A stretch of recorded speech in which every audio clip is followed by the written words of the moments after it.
All right, the Gator panel is here again. Gators Breakdown and the Big Three roll-up, bringing you the best from all around Gator Nation once again as the Gators wrap up spring football. Uncle Silk, Corey Knowles from the Big Three roll-up, teaming up right here with Gators Breakdown. Hey, Silk, it's prime lying season and trolling season, and Dan Mullen in the spring with a troll that's right up there with your standards.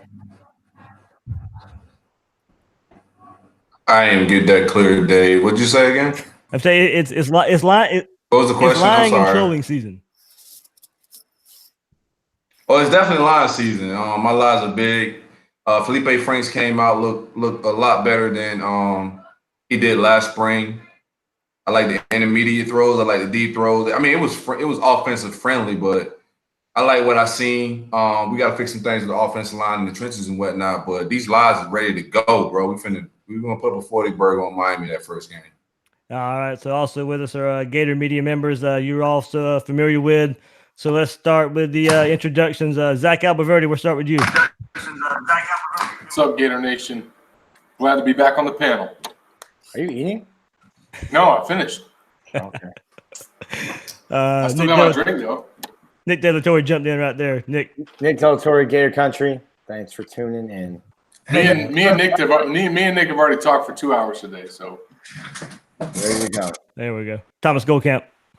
Yeah, Thomas Goldcamp, 24/7 Sports. Thanks for having me on, man. Graham Hall, Gainesville Sun, occasionally Gator Bait, occasionally ESPN WRUF. Good to be here. Thanks for having me. Put up with me. Thanks. Dan. Occasionally at a barbershop as well. Not really. Clearly not. Not enough. Dan Thompson, lead writer for Gator Country. All right, Connor. What's up? Connor Clark, partial Big Three roll-up, partial self-made. There we go. So, all right, let's pick it up, of course. Feleipe Franks, guys, it's pretty simple. Zach, start with you. Any surprise that Feleipe Franks picked up right where he left off dating back to the Peach Bowl last season? No, maybe. I think he made huge strides. I'm having issues with hearing, but I think Franks made huge strides from the Peach Bowl. We seen him after the South Carolina game. Each game just get better and better, even at the end of the South Carolina game. And I think he made the same progress. I'm interested to see how good he is in year 2 under Dan Mullen, like all the other Dan Mullen quarterbacks. So just wait and see at this point, man. I'm pretty sure we all got some fluff and some great things to say. We'll just keep it moving. Yeah, I was going to say it wasn't, in my perspective, from the Peach Bowl, really. It was, telling me to shut up, telling everyone in the stands to shut up. Ever since that moment, whatever that did for him, just getting all of that negative crap out of him and telling everyone to shut up. From the South Carolina game, the next 3 games, really, you saw him improve, and I think he just carried that into the spring. So if he needs to tell someone to shut up every game, I think, and you keep playing better that way, then go ahead and do it. Because, I mean, the end of that South Carolina game and then into Florida State, Michigan, and he hasn't really taken a step back at all this spring. And I leave spring thinking this is his team, whether or not they're going to name it. And I don't think they'll come out and name him. I mean, that's your starting quarterback. That's how your team's going to, ride with Feleipe Franks. There's no short leash like there was towards the end of last year, towards the part of the season last year. I think, to me, the confidence seems more authentic a little bit. There's been times before where Feleipe Franks has said, I feel confident in myself and all that. But I'm not sure that it really translated all the time. I thought, to me, especially you read that ESPN piece that they did about him, I thought that was a really good piece. I think you're starting to see him kind of admit that, he wasn't as good as he could have been in the past. And that's something he never would have done. I mean, I asked him after the Georgia game, his redshirt freshman year, why the offense didn't get better. And he goes, what, you don't think we've gotten better? So I just think he's a different person. I'm not entirely sold that he's going to pick up where he left off. I think, we'll talk about it. I'm sure the offensive line is going to be a mess early on, and we'll see how that affects his confidence. But to me right now, I think Nick nailed it. I think this is his team, and that really, really came across for me in the spring. Yeah, I think obviously we've seen his play improve a good bit. That goes without question. But it's his demeanor that I think you can say has come a long way in even 6 months, the way that he carries himself. And that's obviously goes hand in hand with how he has improved on the field. Accountable is a word that coaches love using over and over again. And you can say that Feleipe has kind of owned up to a lot of those mistakes, that false confidence in a sense, and getting defensive, which he was kind of known for in his first 2.5 years. And it's his fourth spring, so you kind of expect him to be now in a place where he is having that maturity. So for him to have these things, it's expected. But a few months ago, even it didn't look like he was capable of having that. So that's the biggest progression that I saw out of him, probably since November. Yeah, Dan. Yeah, no, I agree. I mean, when we saw Feleipe Franks at Friday Night Lights, 5 years ago, we always said the biggest issue that he's going to need is he just needs good coaching. He was a few years away when he enrolled, and unfortunately for him and his confidence, he just got thrown in right away. So, the fact that he's had some good coaching, the fact that he had a lot of success towards the end of the year, I think that you're going to start to see him build on top of that. I know the offensive line is, there's a question mark there, but I don't know. Obviously, he needs good offensive line play. I'm just not sure he needs as good an offensive line play to be a successful quarterback this year as he did last year. So I'm curious to see how he's able to step up if the offensive line isn't as good, because I think he's improved drastically as a quarterback. Connor? Yeah, I mean, it's pretty much the same as everybody else has said. You see the steps he's taken from day one under Dan Mullen to the end of the spring here. He's looking a lot more confident running the offense. I've talked to several people that say he exudes that confidence around the team, whether it be in the locker room, whether it be going across campus. He just carries himself differently than what he did last year. He's making throws, he's making reads, and he's looking people off that you really wouldn't have seen before. So you're talking about a kid with NFL tools and measurables that, like Dan said, just needed coaching, and it looks like he's finally getting that, and he's benefiting from it greatly. Zach, let's see if we can get your response back in here. Yeah, I mean, obviously a lot of the points that you guys have touched on, I think from my perspective, thinking back to the spring and the offseason last year, what people were saying about Feleipe Franks, just typical Gator fans that were calling my radio show, I think the general consensus from most fans was this guy is beyond repair, and there's no way that he's going to be able to get turned around by Dan Mullen, Brian Johnson, whoever. I mean, there were many fans that didn't even want to see this guy take another snap.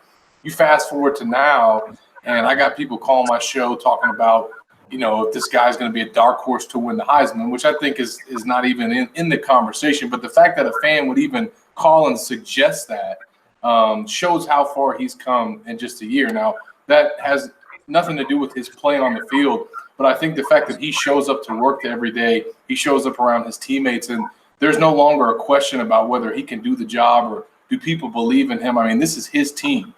He, like we talked about on the radio today with Nick, he can go out there and have a 5-interception game this season.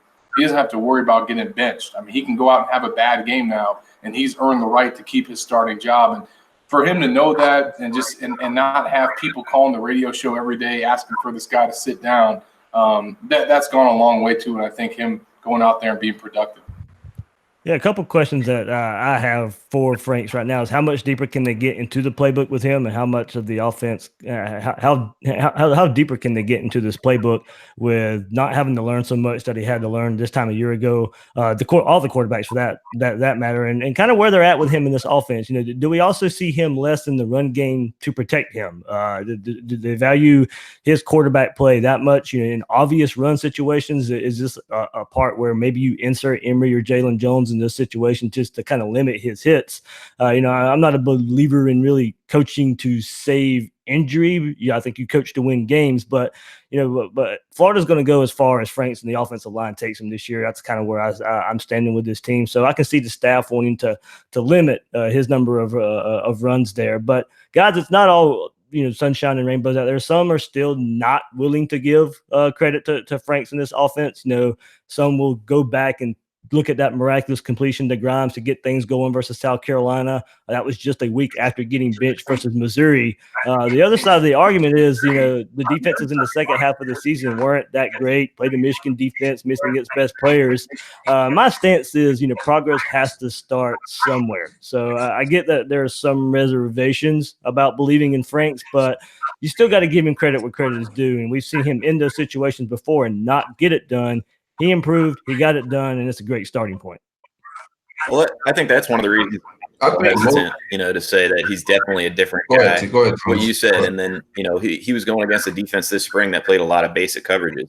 I do think he's improved as a passer, and maybe guys like Nick and Graham who have been out there can speak on this, but I just think he is putting the ball in better places for his guys to catch the ball, which to me is a pretty big improvement.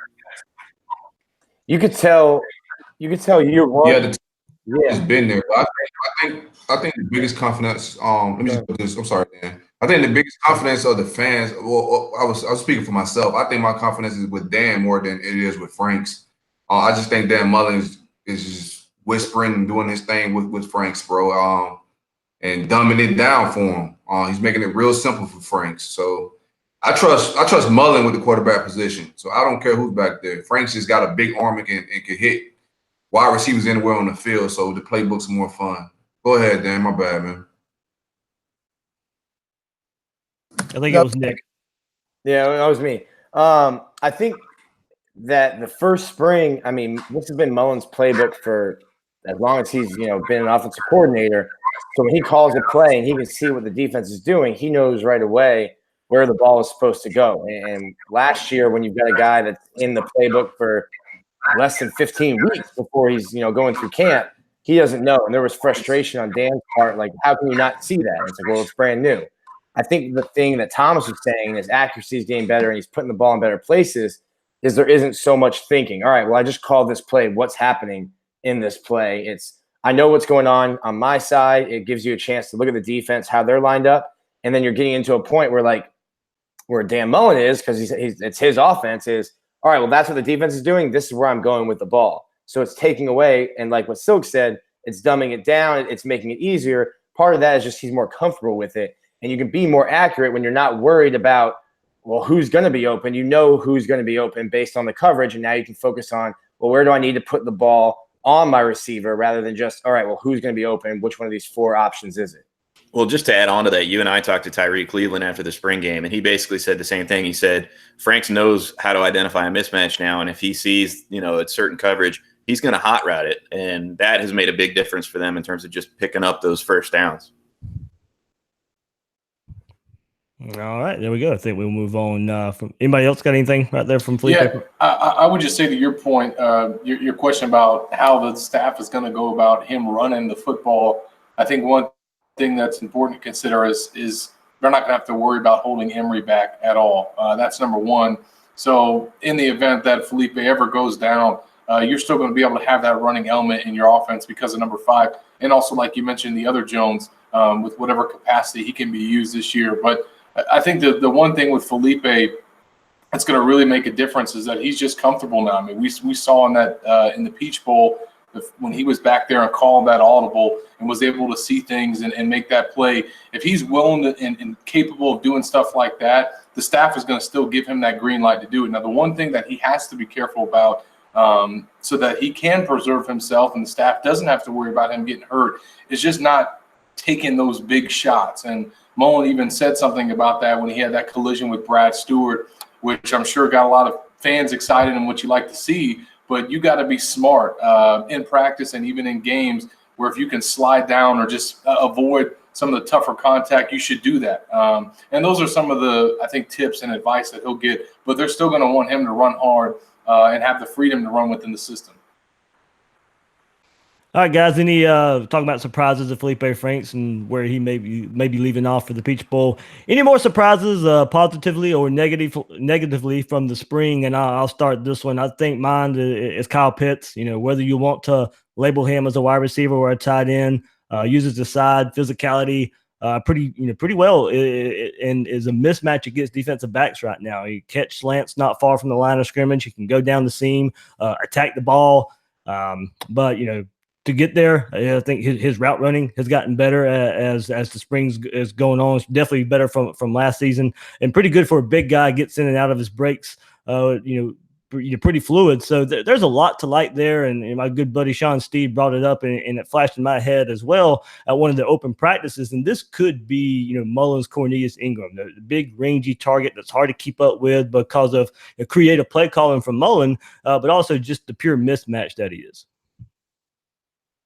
Yeah, Florida has mismatches all over the field, especially at that wide receiver and tight end position. They've got the big guys, they got the rangy guys, they got the guys that are great route runners, your Freddie Swains, your guys that are always open, and then you have your speed guys, your Tonys, and some of the newer guys that are coming in, Jacob Copeland. So you have so many different targets at that wide receiver and tight end position. It's going to be difficult for a team to be able to try to guard all those. So if you get good offensive line play, or at least decent offensive line play, Florida's got some great running backs with LaMichael Pirine and Damian Pierce and Malik Davis coming back. You got Naquan Wright coming in. So you've got the threat of running. Feleipe Franks has shown that he's at least a competent passer that can also move with his legs, even though he looks like a giraffe. And then you have your wide receivers and your tight ends. So you have potential mismatches all over the field. So it's going to be a challenge for a lot of the defenses to try to figure out what to do and how to line up.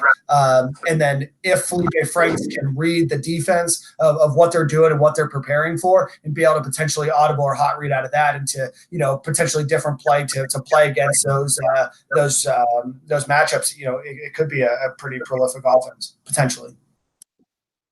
I was pretty impressed with Florida's defensive backs, and you're considering that Marco Wilson, as a freshman who was one of the best corners is out right now, and the guys that they have added, Chris Steele and then Kyer Elam, not even on campus, but John Huggins had a great spring. Florida's the depth that they have at defensive back, I think, is also why we talk so highly of Feleipe Franks and the performance that he's done this spring, because it's going against guys that likely would be starting on every single SEC team right now, except probably Alabama right now. And that's the thing. That's the thing that you look at when it comes to analyzing Feleipe Franks' game. He wouldn't make those throws, and like Thomas said, put receivers in the right direction. He was coming up short in all those areas, and that's what's been so impressive to me, the way that he's putting throws and the defensive back depth, because that was not something that was sticking out last spring at all. I'll go a little different direction. I thought, based on everything I had heard from inside the program last year, that John DeLance was a guy that probably wouldn't end up doing much at Florida. And I think, maybe partly by necessity this spring with Florida replacing 4 starters on the offensive line, I thought he played better than expected until he had the ankle injury. And so that's a pleasant surprise, I think, for Florida. He's a guy that they're going to really need to count on. And I thought John Hevesy had some interesting comments at one point in the spring about how he feel like, DeLance maybe feels a sense of urgency now. Florida's got to get something out of him. I mean, the options are so limited on the O-line that they need him. And I thought when he was healthy, he actually did a pretty good job. I'm probably higher on Steiner and Juwan Taylor at safety than most fans are. But I think this isn't a slight against them, more so than how impressed I was with John Huggins. If you always talk about getting your best 5 or your best 6 defensive backs on the field, I think John Huggins, the way I saw him play in the spring, might be one of those guys. And if that means moving Trey Dean and letting him play a little free safety, if he can handle that, if that's how you get your 5, your 6 best on the field, then to me, I was just so impressed with John Huggins and him playing that star, that Chauncey Gardner type role. I know that plan was to move Trey Dean there, but if Trey Dean can play safety and you can get your best 5 or 6 defensive backs in there, I think John Huggins is working his way into that group. Yeah, obviously the offensive line was a huge storyline going into the spring. I think that's something that'll have to continue to get monitored, especially with Mullen saying after the orange and blue game that they're going to go after a grad transfer. But to me, the defensive side of the ball after the O-line questions was really what were the question marks going into this year. And you guys mentioned the star position and the guys that emerged there with Huggins and Trey Dean. I think another big takeaway from the spring is really how there's not been much of a conversation or worry at all about replacing Voshon Joseph and Ja'Kai Polite. And that's because of really the first week of the spring. I think what everyone was talking about was, look, there's that guy, Amari Burney, running with the starting linebackers. And for him to step in and make that transition and maybe even possibly be an upgrade from Voshon Joseph, that's been, made it seamless transition through the spring. And then Greener coming in to fill in for Polite. I mean, I don't think you're going to expect that guy to have the production that Polite did, but he's going to know what he's supposed to do in that buck position, especially now that he's had the spring to get comfortable. And if he can be a guy that, steps in there to replace him and there's not much of a drop-off, that's going to really help Florida be a good defensive unit on top of what they got at the star position and with Burney at linebacker. So if they don't have a drop-off defensively and then they make a jump offensively, you have to watch out for this team. Go ahead, Connor. Any surprises that caught your eye during the spring, positive or negative? I have to go with what Nick said, man. The development of John Huggins to be able to play that star position. We were all talking about, because even right after Chauncey announced he was going pro, we were all talking Trey Dean moving to star. So if somebody can step in, and Trey Dean was getting rave reviews early in spring ball, saying he's playing the star position great, but then you got a kid that comes in like John Huggins that's so young, just like Trey Dean is. If you can get both of them on the field at the same time, I think you have to find a way to do it, especially with the lack of production shown throughout spring and to some point last year at safety. If you can throw Trey Dean, move him over to safety, which a lot of people believe was his natural position coming out of high school anyways, and was thrown to cornerback out of necessity, then I think you have to do that. And Huggins proved this spring with limited sample size, he's not going against the Alabamas, the LSUs and stuff like that. And the scrimmage, it kind of looked, I don't know if that throw deep to the flat looked a little scripted in my opinion. But he was still in great coverage, and it's something that, like Nick said, you got to try to find a way to get your best players on the field in the secondary, and the two of them appeared to be part of that top 5, top 6. I'll make a quick prediction on that. I think what Florida's going to do in fall camp, I think the coaches are going to end up trying Jaden Hill and maybe even Chester Kimbrough at that nickel spot early on. And if either of them looks good, I wouldn't be surprised if you see Huggins move back to safety. I mean, do you think I agree. Elam there as well? What's that? Do you think they might put Elam there as well? I think Elam ends up being your guy opposite Steele as the second backup cornerback, but that's just me. How about you, Silk?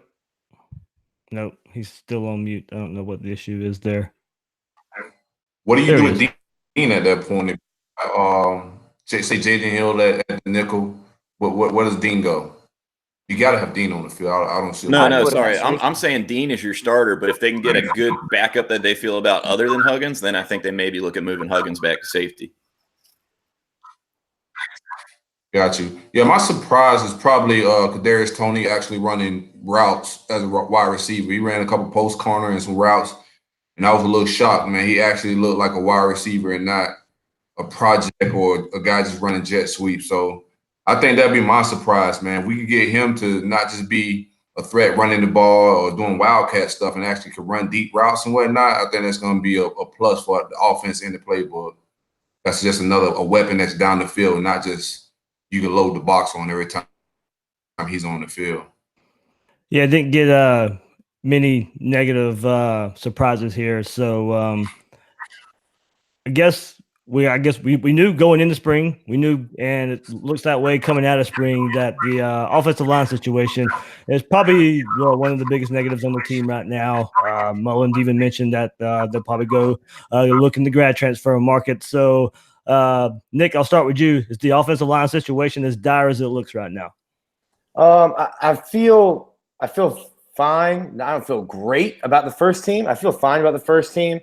But when you start, one guy goes down, there's just a huge gap between the first team and the second team, and it's understandable. I mean, I think 4 of the guys on the second team, third team are early enrollees, and offensive line is just the position. I mean, everyone will point to like an Alex Leatherwood or somebody who came in and did it right away, but those are the exceptions, not the rules. It's a tough position to grow into and to be ready coming from high school to college, and those guys just aren't ready yet. So, I mean, as many grad transfer offensive linemen as you can get just to bridge the gap to let those guys who are going to be so young this year to not have them, not, like somebody goes down like, hey, you're 18 years old. Good luck. You're playing LSU next week and you're starting to left tackle. You want to avoid a situation like that. But right now, I wouldn't have a lot of confidence in the second team offensive line. Completely understandable given that, they all should have been in high school during the time I'm watching them play.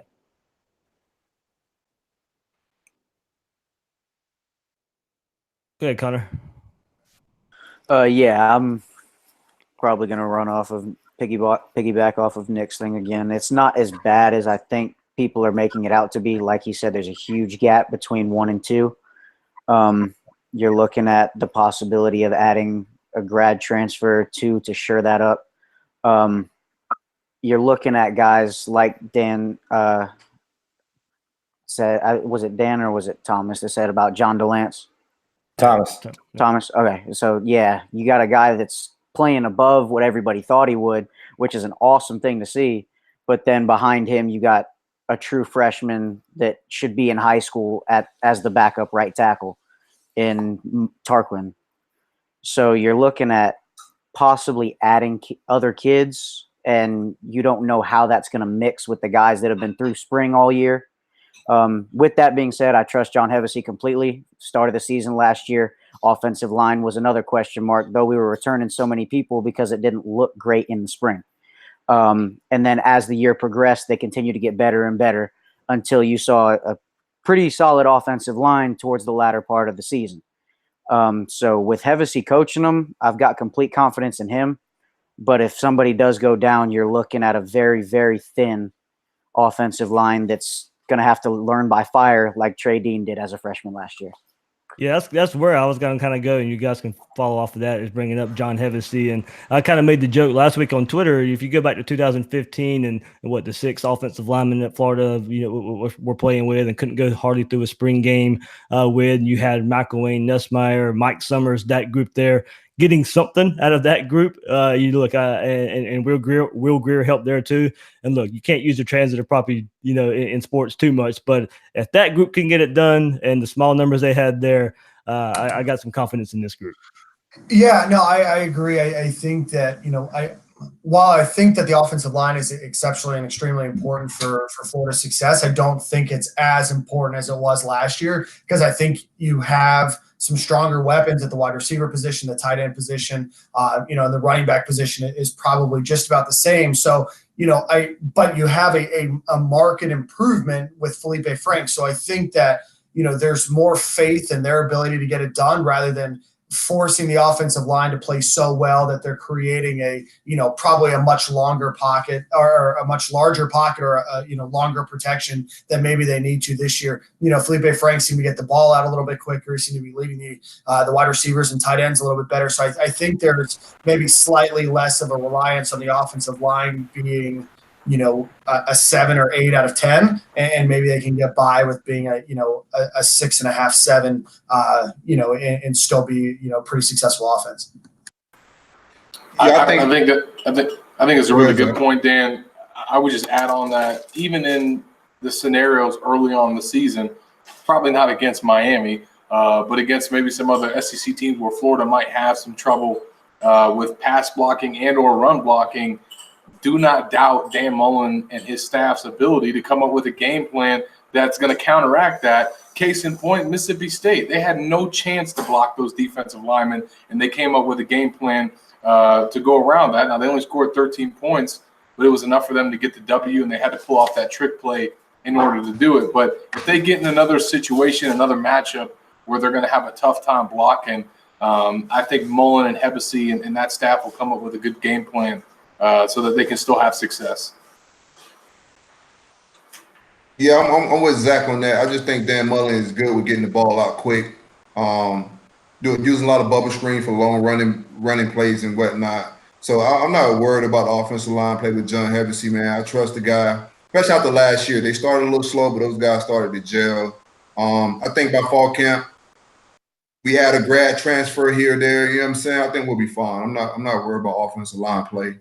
There's other positions that I'd be worried about more. I think we need to shore up like safety and whatnot. I'm more concerned about the back end of our defense than I am offensive line. I think Dan Mullen will find a way to kind of hide our deficiencies. Yeah, you guys have all kind of hit on it. I think this staff's pretty good at adjusting, and I think there's no question that they know, what they have on the offensive line. And I think Dan Mullen is pretty good at kind of synergizing the game plan with that. The one thing I'll say is I think that you're going to have to be a little bit more risk averse early in the season. And what I mean by that is I have a little bit of concern about when you're starting 4 new guys, can they handle 70 snaps a game? To me, that takes a couple weeks to get used to before you're really up to that conditioning level full time. So I just think mistakes early on are going to be more costly for Florida than maybe later in the season. And I think that's kind of what you guys are saying is Dan Mullen and his staff probably know that and will adjust accordingly. Yeah, I think besides just endurance, it's also communication, right? It's so important that the offensive line is communicating effectively with each other. And you've got a bunch of new voices. So, it's going to be really important that they spend a lot of time together this offseason, really working on their communication and how they're going to handle, cadences and how they're going to handle these large environments where they're going to be forced to really rely on the person next to them to communicate effectively. Hey, Graham, before you jump in, and you're in, Thomas kind of just brought it up there, and I'll get your thought here. Does this offensive line of course, first game of the season, it's been moved up. It's Florida, Miami. Does that group and the perceived weakness there kind of make that game maybe a little closer than what, especially what Gator fans are hoping that game ends up being? Can Graham not hear me? Oh, sorry. I didn't realize you were asking me. No, I don't think it's that big of an adjustment. It being earlier, obviously, it accelerates the timeline for when guys are going to have to be ready. In terms of the offensive line, I don't know if there's a guy out there that's going to be able to come in and have an Adam Schuler type impact or a John Greener type impact. That just doesn't seem likely when it comes to offensive line. If anything, to kind of echo what everyone else has said, you're looking for depth. You're looking for a guy who can possibly fill in if someone goes down, or can play a role there and allow one of these other guys who's been through a spring already to be one of those critical reserves. Because like Thomas just said, 70 snaps is a lot to get used to if you haven't done it. And as we even saw last year, Florida's offensive line featured probably the top tackle taken in the upcoming draft, and he needed a while to adjust, and you saw him get better. So it's a unit that's going to take some bumps very early in the season, but will no doubt you got to trust John Hevesy and his development that they'll get better once they're used to 70 snaps and have played 4, 5, 6 games here. All right, guys, defense has got to replace a whole lot of success, a whole lot of starters there, a lot of production that went on to the NFL. And a couple of these guys, of course, are expected to be high draft picks. Ja'Kai Polite, Chauncey Gardner-Johnson, Vashawn Joseph. You guys feel comfortable about? We've kind of hit on it a little bit. You guys feel comfortable at the spots there that the guys that are looking at coming in and filling those spots? So I think there's some confidence from Gator Nation, especially after all the spring, kind of capitalizing with the spring game this past weekend of the guys who look to be filling in at those spots. Well, somebody talked about Bernie already. I think it was Zach saying he could potentially be an upgrade. I think I agree with that, especially if he's a little better mentally suited to staying in his gaps. I think the one thing everybody looks at, Greenard as Polite's replacement. But I actually think that because of the way he plays, he's not quite as explosive as Polite, but he's much more smooth and is much better at setting the edge, a little bit more powerful. I think you're going to actually see Jabari Zuniga emerge as the big pass rusher for Florida this year. And I think he could have a really, really big season.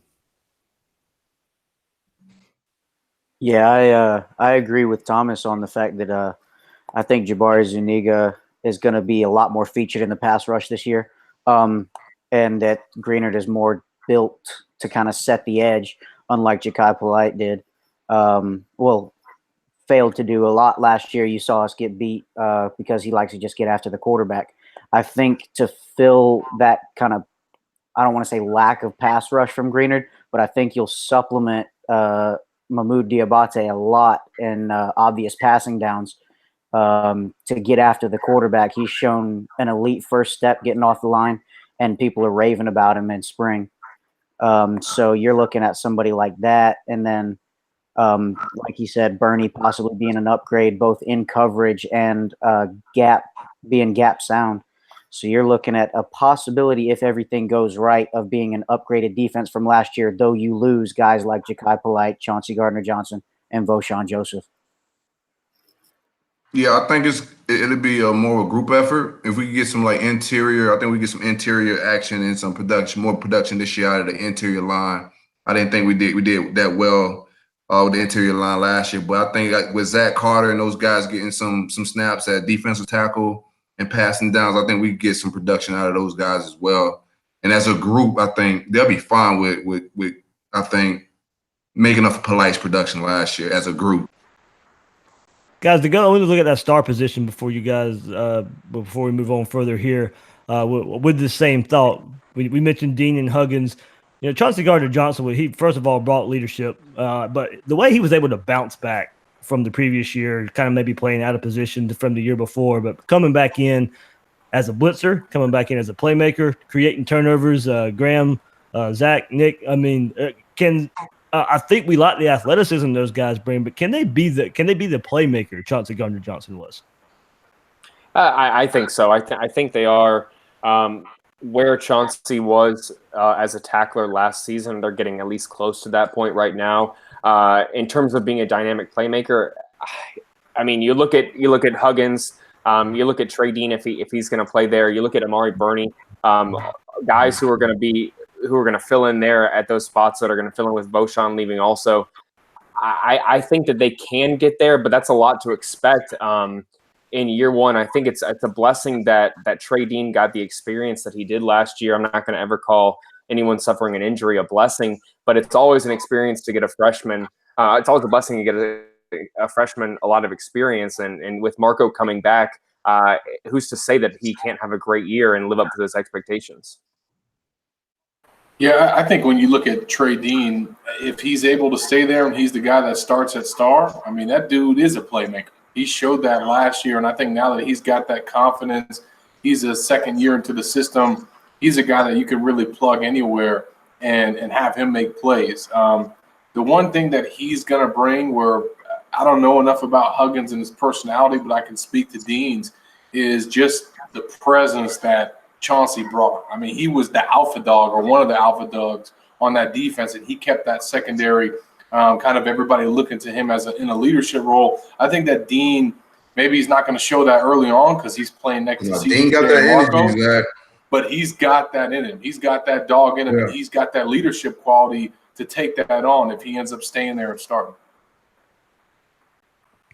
Who's the attitude guy on defense now with Chauncey out there? You know, I think the trash talk that he brought. I think it's Dean. That's Dean. Dean for sure. Definitely. Dean got that in him, bro. Okay. That's what I'm saying. I guess my question is, do we in 2 years when they're back in Tallahassee, is he standing up in the stands with a Seminole head in his hand? No, There he you plants go. the flag. He plants the flag in 2 years. Yeah, you got to do that on your way out, Dave. You can't just be grabbing those heads. Chauncey was on his way out, bro, so ain't no consequences. Hey, D might be on his way out in 2 years. Yeah, it'll be interesting to see how that shakes out because it all goes back to getting those, like Silk said, you get your best guys on the field and you try to figure out what they can do, but you don't want to just play someone. Well, he plays safety and this guy plays star. I'll tell you what, man.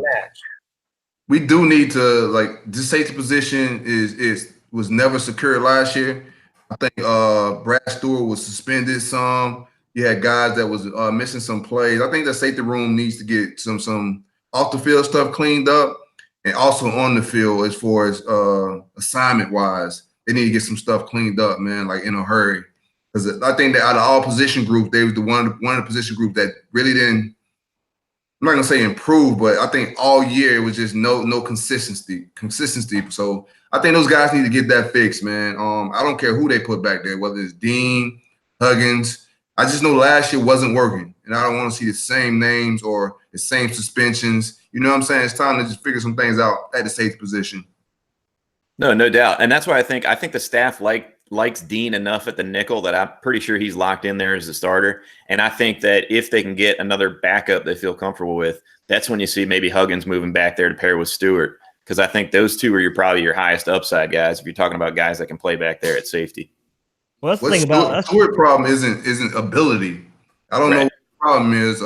He has other problems, but availability is Stewart's issue, not ability. If he's available to play, he's great, but he just hasn't been there. He missed a lot of games last year. People forget, man. He just wasn't available a lot.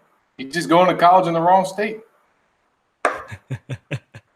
It's not his ability; it's his availability. Hey, ain't make the club in the tub either. No, can't. But my other question would be, someone was talking about it before, but getting pressure from the interior defensive line. I just don't know right now. You've got the dogs and the depth there. I'm still waiting to see it from TJ Slayton and from Elijah Conliffe. I really liked what you got from the guys ahead of them last year, but you need some depth. And Chris Rumpf said it. You know, I learned at Alabama that those guys have one gas tank, and when that's cashed, if it's cashed in the second quarter, there's no refilling that gas tank for those big boys. So you need to find a rotation of guys. You can't put it all on Jabari Zuniga and Jonathan Greenard, and we forget about Jeremiah Moon because he missed the spring, but that's a guy that's going to be expected to pick up a lot of the slack in the pass rushing. But you got to have some guys, some space eaters, some guys that command and demand double teams inside to give those guys on the edge the chance to have a one-on-one. It's a chance to win their matchup. Yeah, see, I think. Go ahead. Yeah, there you go, Silt. That's just my. I think with them being flexible with Zach Carter gives. I think he's had Coach Turner say he was the most consistent defensive lineman all spring. I think sliding him to defensive tackle and his flexibility to be able to do some things at that position is going to get him some room and depth there, man. That's what we banking on. Malik Langham hit the transfer portal, which was weird because we don't have a lot of depth there, man. So I don't know if it's he wasn't really fighting for any time either, though, from what we saw in spring. Okay. Yeah. So, and this year wasn't going to be the problem for missing Langham. It was, it's going to be the years coming up where Langham's going to be missed. So it does eventually hurt. But Thomas, I think, and I know you and I talked about it at one of the open practices for Slayton. He showed up at one of the open practices we were at, and you and I looked at each other. It's like, hey, we saw this last spring, but it's time to put it together when August, September hits. Right, and you were encouraged by what you saw by them this spring, Slayton and Conliffe, but it's so hard to tell when you're going against an O-line that really doesn't have much experience. I would say I don't know that Florida needs a whole lot of interior pressure when you're talking about pass rush. I'm looking at the numbers from last year, 37 sacks, 86 tackles for a loss. I think Todd Grantham's scheme is pretty good at creating pressure, as long as those interior guys can hold the point, you know what I mean? But I think that's where you talk about the depth coming in, because you can't have Tyree Campbell and Adam Schuler playing 60 snaps a game. You need Tadarius Slayton and Conliffe to be able to play more like 30 snaps a game. So I think if they can get that, they'll be okay. But I thought Campbell and Schuler played pretty well this spring, to be honest. Yeah, to echo what Thomas said, it was pretty hard to gauge where guys like Zach Carter and Slayton are, depending on, when you're looking at the offensive line, it doesn't go both ways. So I am interested to see how they look against live competition. That's going to be really interesting, especially with the offensive line. How they look when they're in live competition and the defense can call more than 4 plays. That's something to watch as well. So I think guys had good springs. I think TJ Slayton, the expectations are high. Same with Elijah Conliffe. But it still remains to be seen if they can live up to the hype that we kind of saw this spring. Yeah, I think Thomas hit the nail on the head, though. I don't know what the hype is, and I don't know what the expectation is, other than it's got to be just a cohesive unit. I mean, there were some practices. Slayton looked really, really good, and Zach Carter. So based off those practices, Zach Carter looked extremely good in several practices. That you would say that there is some hype there for those guys, and we do forget that a guy like Zach Carter was between Florida and Clemson at one point. So there is that just natural level of hype, and I think you have to agree with that. Well, so one other real quick thing, Dan, is Zuniga told us after the spring game that last year in their pass rush packages, he was the guy that slid inside to tackle. He's not going to be doing that this year. He's going to be on the outside as one of those guys, which to me tells you that Zach Carter's a guy they're looking in those pass rush packages to get involved inside.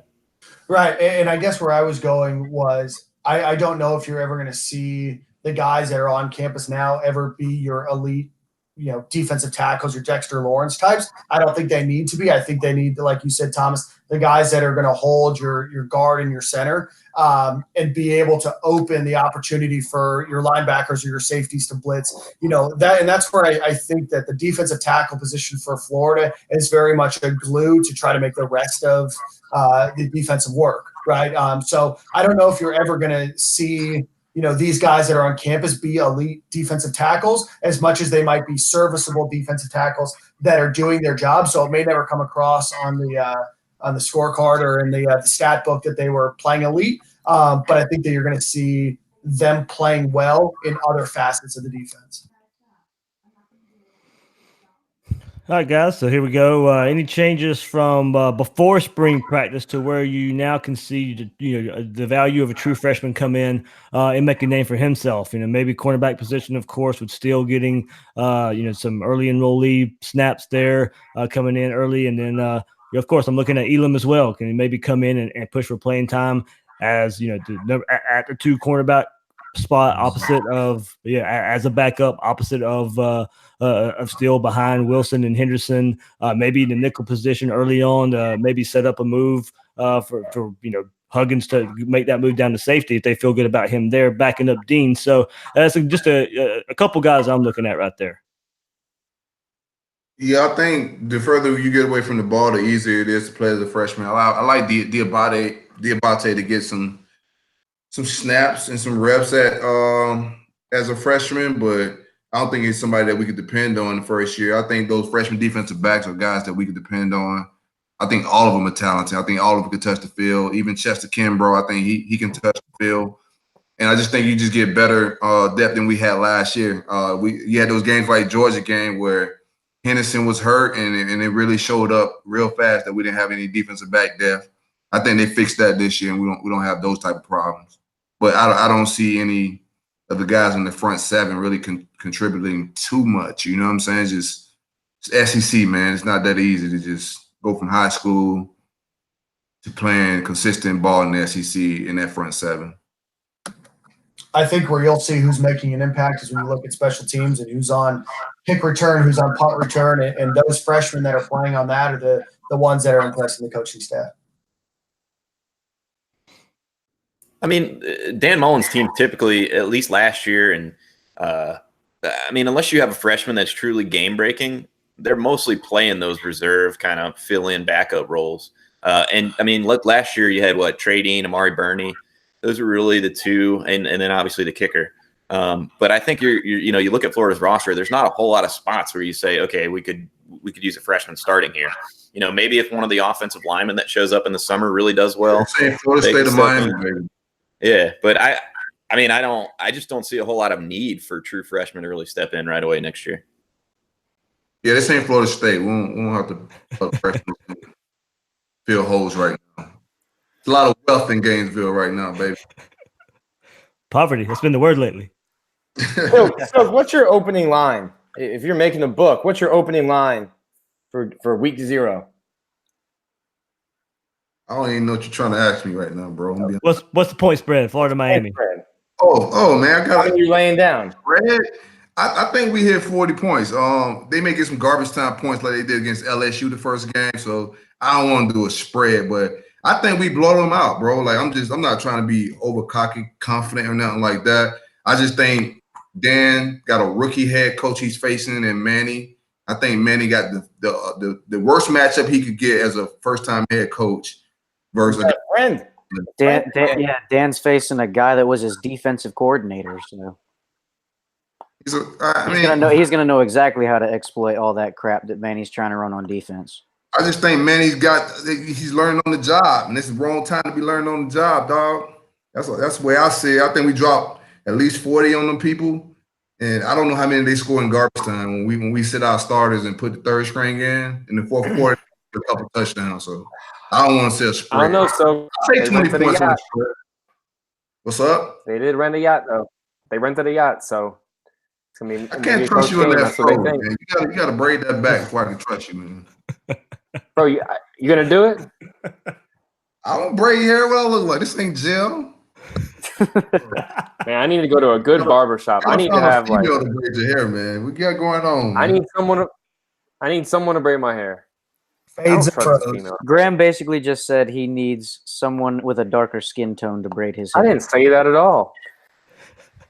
I thought you were going to be on the wave throw with me. Or a pod off the rails. Cats can't do it. Wow. What an accusation. I would never say that. Just get a haircut, bro. Go to Silk. I don't know, man. Zach, I'll I'll go to any start. good barber. Zach, I'll start this next question with you. Jacob Copeland, of course, missed a whole lot of spring, barely on the field. Any worry there that he's not available by fall? Is it just a precaution because he could be, he's projected to be that type of playmaker when it's all said and done. So is it more precaution than anything? Oh, he's on mute. You're on mute, Zach. It's not a concern or worry for Florida in terms of their wide receiver position. They got plenty of options. I mean, they're not hurting for number 15 to go out there and take the field at all. Where it becomes, I guess, potentially problematic is just making sure you keep him happy and engaged, and making sure that he's still getting some type of benefit from his time on campus when he's gone all this time without playing. Now, Billy Gonzalez said that he's done a great job of learning, and he seems to be okay. But that's the only thing I would say, is just making sure that he doesn't get frustrated or get mad at other guys getting shine on the field. But eventually, his time will come, like you said, when he gets that opportunity. He should be able to do some big things in this offense. But it's just a matter of they're not going to push him to get on the field if he's not ready. Guys, is this the deepest Florida receiving core that they've had since what? Since last time Gonzalez was here? Yeah. Better than the 09 group. Yeah. I mean, Yeah, it's probably as good as that 05 Dallas Baker, Caldwell, or maybe 06 Indeed. right, with Percy, Indeed. with Yeah, Percy, yeah. Baker, and Jamal Cornelius. I mean, yeah, you were going your top four there were really good.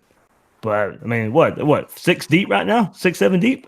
I mean, and it's not just that Florida's deep, is they've got so many different types of people. You've got your possession receivers, you got your speedy guys, you got your lanky guys, you got your kind of your quick, speedy, kind of get lost behind the defensive line type of guys. So you just have so many different types of people that can play. I mean, you have probably 6 very serviceable wide receivers, and then you may have 2 or 3 right behind that could potentially play as well. I mean, it's a deep group of a lot of different skill. Yeah, and them people down in Dade struggling to find 2 decent defensive backs to start, man. And you got to match up for them guys. And Kyle Pitts is no slouch, man. We already mentioned him. He's like a little flex position. He flexes out wide, and he's a big body too. He's different than all of those other guys. So I love the receiver. I love the whole offense, man. I just need this offensive line to gel, and it's gonna get authentic, man. Well, and you also have potentially Kamori Gamble and Lucas Kroll, and you also have you have some other guys too. That, I mean, it's a deep group. All right, guys. Anything else you want to hit on before we wrap this one up? Punting was great all spring. Tommy Townsend really in mid-season form. And we got a little long snapper battle. Hey, do they have another kid that they can send to Florida? So we'll have another good punter. That's the 3rd and final Townsend. So we're gonna have to kind of like you're at a Wilson's at cornerback. You're also about to say. punter. Are there any extended relatives? Nah, They need to adopt some kids. I'll let you know. I'll let you know after I'm there for Christmas dinner this year. I can't let y'all get off of here without. We got to speak on some recruiting, man. My only gripe right now, I think we're doing good on the trail. My only gripe right now is running back recruiting, man. Nobody wants to speak on it, but last year we lost Trey Sanders, a guy we should have. I think we should at the end of the day ended up with. I don't care if he ended up at Bama. We lost Kevon Lee. He decommitted. And right now it's looking like DeMarcus Bowman could be leaning towards Clemson. What's up with running back recruiting? Not everybody at once. What's up? I think you're looking at a position group. What do you mean? Why wouldn't you lean towards Clemson right now? I think you're looking at a position group that's stacked right now. A lot of kids want to play right away. I'm not saying that's an excuse for why Trey Sanders went to Alabama, because that group's stacked. And Bowman, as you said, is leading towards Clemson. But you're looking at a room that Dan plays a couple running backs. We're not cycling through 4 running backs like when Mac was first here.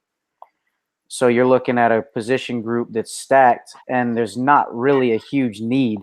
If you can go get a kid like Kevon Lee back in the fold, I think he's the most college-ready running back, probably in one of the top 3 college-ready running backs in the nation. I think he's a 5-star when it's all said and done. He's real talented. Kid measured in at 6 foot 223 at the Orlando opening. Yeah, I'm not buying depth though, CJ. I'm not. That's not. That's the thing, though. You know, a lot of fans will look at it as a failure if you don't get Bowman, and you know that was one of the players you mentioned. Silk that Florida needs to go out and get. It is a lot of optics, but if you can bring in Lee, if you don't get Bowman, you can't be terribly upset at that. I think I'm not terribly upset at it. To be I'm honest, not terribly upset at it, but I'm not exactly excited about running back recruiting because that's a Lakeland. I mean, I'm not saying DeMarcus Bowman is headed to Clemson. I'm not saying that. I mean, my man Will Phone put his crystal ball in, and people get shook out the Will Phone's crystal ball. So people are a little shook. You know what I'm saying? So Lakeland is Gator territory, bro. Will Fong, the crystal ball we gotta guy. send Kelsey's by there. We gotta send whoever by there. Black. We got to send by there. We need to land DeMarcus Bowman. We can't let him go to Clemson. I know Clemson's a hot team off the national championship, but come on, you listen. You said it right. You said it right there, Sil. Like you're gonna lose if you lose the top running back in the state again. I mean, if you're losing them to FSU or Miami, like that's gonna sting. But when they're going to the national champions out of state and they're spurning everybody else, including other SEC teams, sometimes you just got to chalk it up and say it is what it is, especially if they go out and get it. Yeah, but the problem is, that even that part of the trend, that part is the trend of top guys going to Alabama, Ohio State, Clemson, Georgia. Until Florida gets on that level, like they're going to miss out on kids like that, and it's going to suck because they're coming out of the Sunshine State. And we all constantly talk about Lakeland being a Gator hole. If you look at it, how many kids from Lakeland outside of Chris Rainey's class and outside of the 3 we grabbed last year have we pulled consistently? Yeah. Name 2 years in a row we pulled kids from Lakeland outside of that class. Who have we missed on though? Like they haven't been that talented like that. Who have we missed? They were down for a good bit there. They were down, man. I guess the better way is we pulled 6 and 06. But I guess the better way to ask if Florida wanted a kid from Lakeland, they went and got him. Yeah, I mean that's just what it is. I mean I understand Clemson; they hot right now. They're the national champs. Yeah, I get it. And they've always recruited that area really well. Yeah, we're not competing with really. We're not part of that may be the problem. Many. Everything you guys are saying, part of it may be the problem. The expectation that every kid out of Lakeland's got to go to Florida when we know how much kids these days love. But it's not every position. You know what I'm saying? I know. But you just know that kids love. I'm not saying that anyone. I'm definitely not saying DeMarcus Bowman is a diva, but you know that the kids out there love making their own decision and waiting for the announcement and flipping it and not being told where to go and not being compared to former players just because they went to that school and it's just part of it and yeah, I don't know. We just can't. I just don't think we're at the point where we can say he's from Lakeland. He's a top running back in the state. Got to go get him. I mean, it's hard when you got Clemson hitting your phone up just as much. And like Zach's saying, that's the defending national champion that just put the work in. Just beat the brakes off of Bama. Hold on, I'm saying it's one position. I'm not saying like all of recruiting. It's one position we're having this problem at. You know what I'm saying? It's not. But again, but who did you lose those guys to? I mean, they should have also got Evan Neal. Evan Neal shouldn't have left the state either. But look how pissed his dad was. But he went to Alabama. I mean, it's like, what are you gonna do? Well, you got Pierce year one. You get Lee back in the fold if Bowman does go to Clemson. I mean, that's not a bad haul. Well, running back. I'm not going to brag about running back. You know, so I'm not going to hold a position of running back. It's just like the overall picture. Like we got to land those guys to officially be back, man. Listen, say what you want to say, Sil. I ain't gonna say it. Say it. You know what I'm saying? Hey, If your boy Sider was here, Yeah, one of those backs would have committed to Florida. Bro. At some point, Florida's got to start landing these guys, right? I mean, if Florida goes, 11-2, 10-3 again, I mean, that's back-to-back double-digit win seasons, and they've got to start landing, Bingo. some guys Yeah, that everybody else Absolutely. You've wants. got to be able to land the top in-state kids if you want to be able to stake claim to a national title. Well, You can't let especially the when top Florida kids State and go Miami are outside down, of the too. state. Yeah. And it is getting better. It is on a better trend than what it has been. Yeah, with the absolutely. 2020 class. I'm nitpicking. Hey, we gotta have some disagreements on this, so we gotta nitpick. Hey, nitpick is when you can nitpick when you're in a good spot, and that's exactly what's going on. It's kind of reminiscent of the whole Bowman thing. You got to go back. CJ Spiller was once thought to be a Gator lock, and you had Urban Meyer. You had Gator like 97 times in his life. and you had Urban Meyer as head coach. And Maybe it's a system thing though, because that was the big thing for Urban's first couple of years. Is the same position. It was running back. When are they going to get that elite CJ Spiller type guy? So I don't know. Maybe it is a system thing where the carries are divvied up. Bro, Bowman goes to Penn State, and I'm gonna have to miss Silk for a cool month on Twitter. Just mute. All right, let's not speak on that, bro. Stay positive. all right, guys. Final thoughts. Gators in good spot heading into August with the Miami game coming up. Absolutely.